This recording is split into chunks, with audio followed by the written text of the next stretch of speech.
Hi, I'm Kyle Carey, and you're watching the Celtic Music Journal.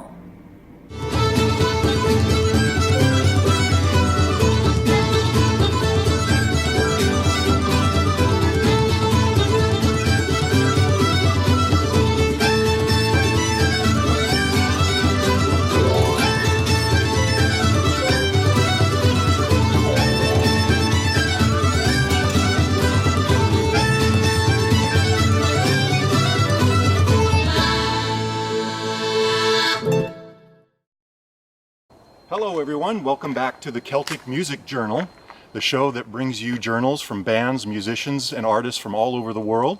My name's Steve Behrens. Our first story profiles a singer and songwriter based out of Brooklyn, New York. She calls her particular style of music Gaelic Americana. She has worked with some of the biggest names in Celtic and folk music in the world. She's a popular draw at venues and Celtic festivals both here in the States and worldwide.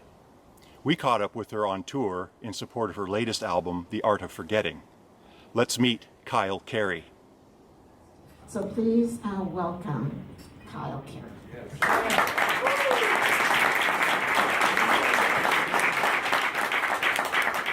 My name is Kyle Carey, and I play a mixture of Celtic, Appalachian, and Americana music that I like to call Gaelic Americana. I can't stay too long again. Seems I've lost the will to walk back home. No, we just lost so long. Even longer when you sleep alone. I was raised in a very music-loving, literary family. Neither of my parents are like professional musicians, but they love music, and so I was always surrounded by it. And I started singing when I was really little, and I studied literature in college, but I was also learning guitar and I was writing songs, and so it all kind of melded into this interest in folk music. She warmed me up in rain morning. It's those winter fever chills bring me down, so slow and sweet. And when I was in college, I heard the Irish language for the first time, and I started listening to more Celtic music, and I decided that I wanted to incorporate that into my sound, but I wanted to do it in a way that was authentic. So I figured I had to learn how to speak one of these Celtic languages fluently in order to do that. So that was what led me to go to Skye to learn Gaelic, Scottish Gaelic. And then after that, I went to Ireland to record my first album. And at that point, I lived in Ireland too a bit. And and so that was like 7 years ago that I recorded my first album, and I've done 2 more since then. And over that period of time, I've kind of really refined, my sound. And I feel like I do have a sort of a specific sound, which I think is a good thing these days. So. Baby, you know as well as I do, it's the time of year for reuniting.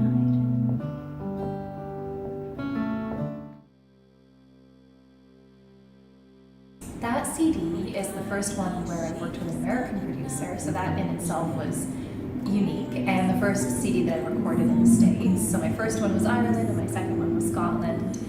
And Dirk, not only is he American, but some of his specialties, Appalachian music, Cajun music.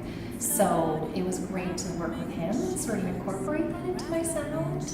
And we recorded in his studio in Louisiana, which was incredible. It was this beautiful old wooden structure that was built in the 1800s. So it had a really warm sound.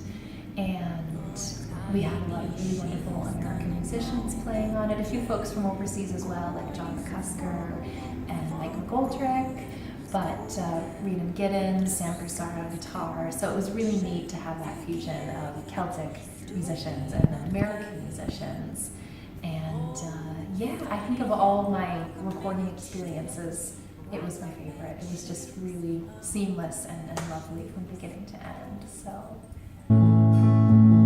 Mom always told me twice, have a man with all your might.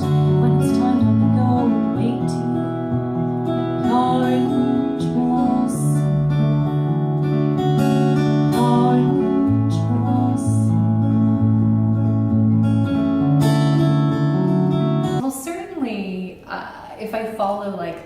the guidelines of the music business, I should release another album in like 2 years, maybe less. But I just got married and we're building a tiny house on wheels. So there are other things in my life that are kind of taking a lot of my time right now. So I'm thinking that absolutely I want to do another album. It might not be 2 years from now, it might be a little bit longer, but in that period I'm going to try to do more touring and just get myself more established, because I'm probably also going to have to do a fundraiser for it, and so before I do that I would like to build my fan base up a little bit more.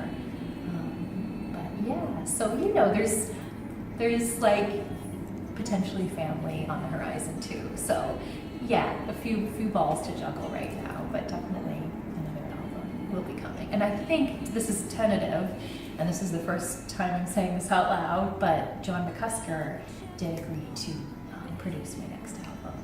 So I think that would be really fun to work with him. No way through till the skies are painted black. Night lies heavy like blankets, keeping me warm till you get back. So winter features, meantime, so smooth and sweet. So I'm on Facebook and I'm on Instagram, so all those certainly. But if you just go to my website, which is kyleandcarey.com, so that's KYLEANN with an ECAREY.com, then you can sort of connect with me there, and all of my social medias are linked. So yeah, that's the best way probably. Orange blossom.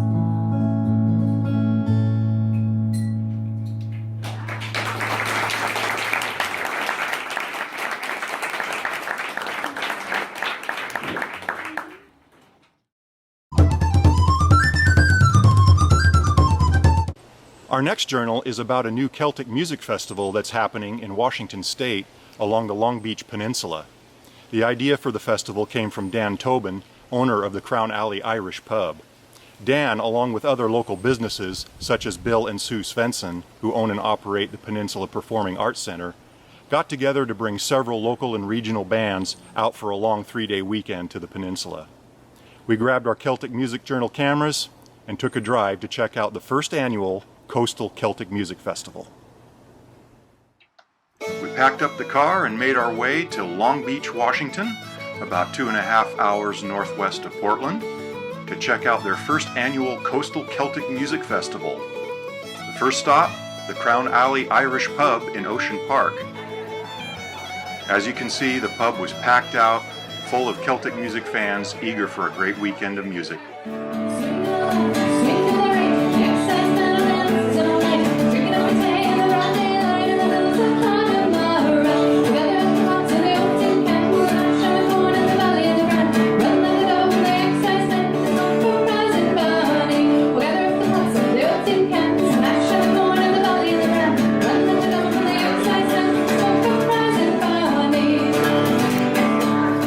We at the Crown Alley Pub decided that we wanted to bring music to the peninsula, and we thought, what better way than to do a music festival. So with the hard work of all of our volunteers and all the people at the pub and everybody in the community, we came together and we were able to put this wonderful festival together. And I think everybody's having a really good time, and we're doing our best to make everybody happy, and we hope that this is a good thing for years to come.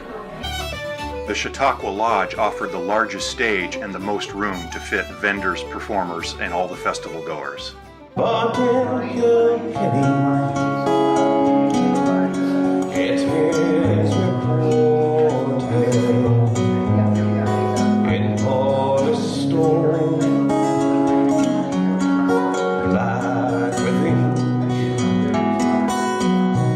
With gold and silver I could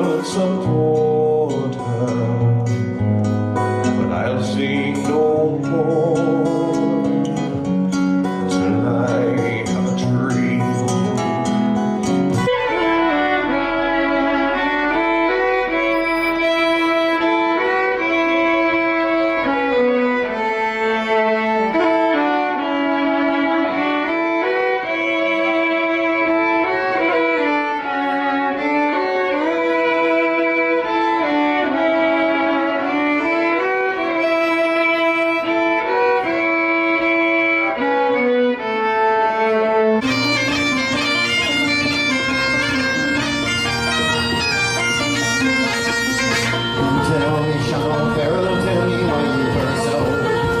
Hush and sit and the streets will all go. I have orders from the captain, better march and very soon. For the fights must be together by the rising of the moon. By the rising of the moon, by the rising of the moon. For the fights must be together by the rising of the moon.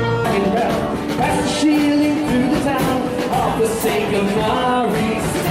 We only go in what we can do. On and on and on over Maurice Road. We only go in what we can do. On and on over Maurice Road. He is the one we call faithful and true, and he knows us each one by name. Fire in his eyes, with a sword in his mouth, nothing will ever be the same.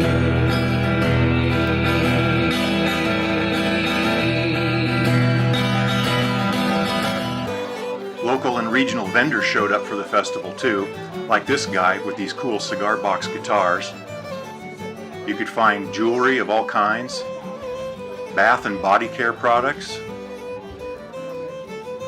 really nice handmade woolen items. Of course, there was beer supplied by North Jetty Brewing, and these cool Celtic Music Festival t-shirts. Let's see that awesome shirt. What's that?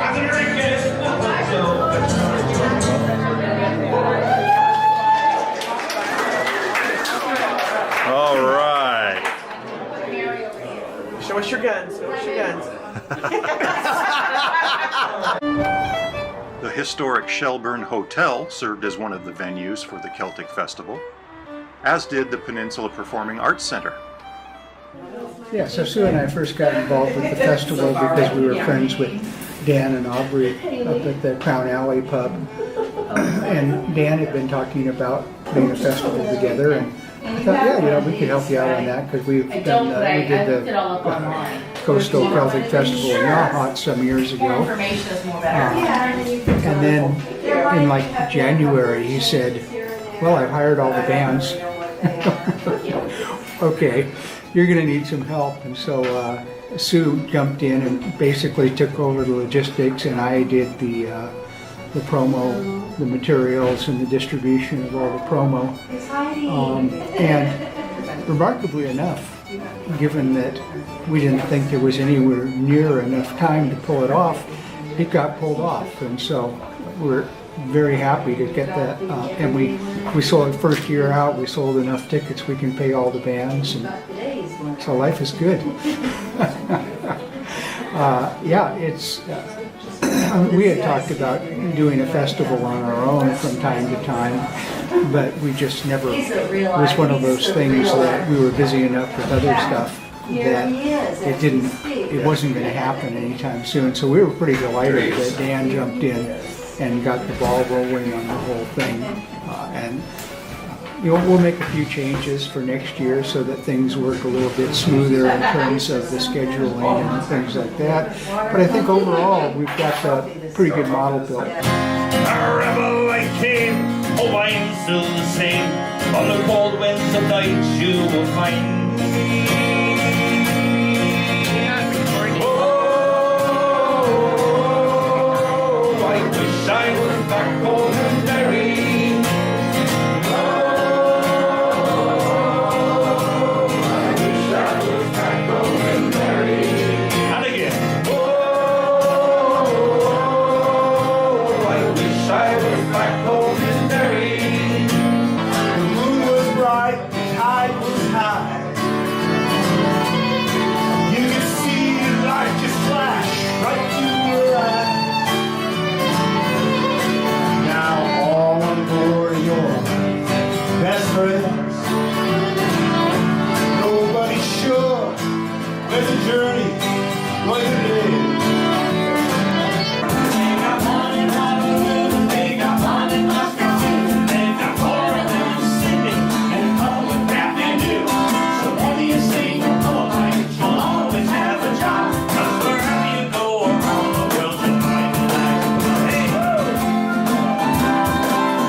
And of course, no Celtic festival would be complete without a good old-fashioned after-hours Irish trad jam session.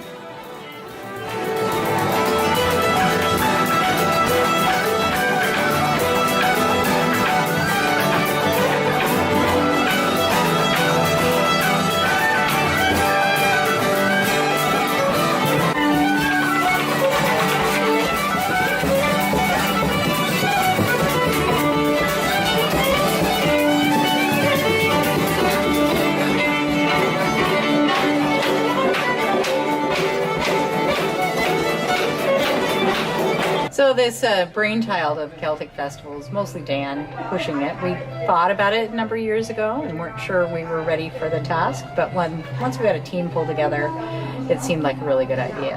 And it's super good for the town to have a big infusion of people at that early springtime. And we need some more bodies down here, but mostly the incredible musicians that we've been able to get out here and the enthusiasm from the crowds coming out. Our first year, and we just had 68 people in the Arts Center, don't tell the fire marshal. Everybody has enjoyed it. I haven't had a single complaint. Everything's gone so smoothly. And that's not what you expect the first year. But we've had a lot of support and we're just having a really good time now. We really had a great time as well. Plans are already underway for the next festival in 2020. Be sure to check out all the news and updates on that at Facebook at Coastal Celtic Music Festival and at crownalleyirishpub.com.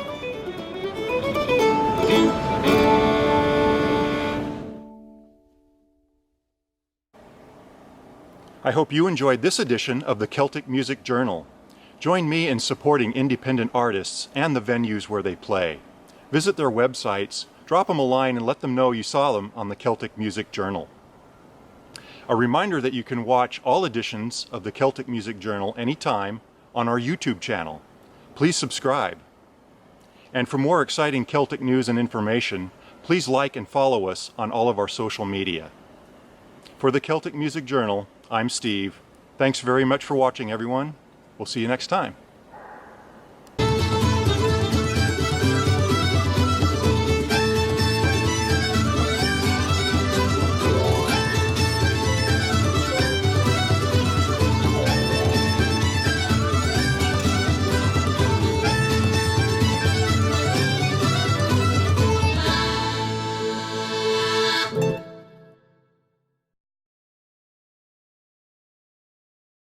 Our next journal is about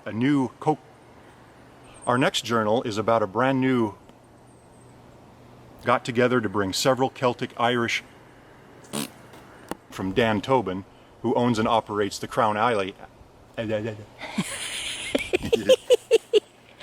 join me in supporting Celtic music. Follow us on social media for more cool Celtic Please like and I almost had it. Buy their merch, please join me in celebrating